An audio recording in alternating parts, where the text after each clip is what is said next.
Bakit siya ka pupunta pa? Ayusin mo nga yung itsura mo. Wala nang ayos hindi yan eh. Ganyan na yun lagi. Eh, nagsura talaga yan. Ang aking ang pasa mo.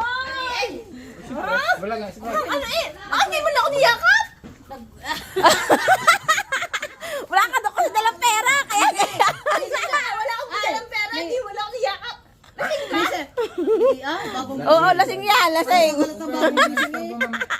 Minsan nakakausap ko. Wala man niyakap. Hindi ako niyakap. Sila isa daw may dadating na bisita. Yan. Pero parang duda ako eh. Kamali siya na sinabi sa akin eh. Pamili kami kahapon ng isda niya, sama kami dalawa. At magsasain daw ng isda.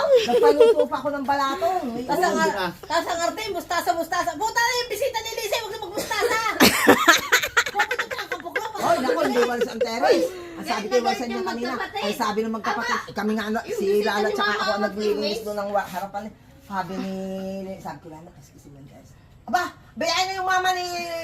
Yung bisita ni mama maglinis, bayain na. Ba, hindi nga lininis. Hindi nililipan dalawa. Hindi nga talaga. Hindi na, pasok. Sumama ka pag sundo, magugulat naman ngayon. Sila lumabit yan. O sige, tama na.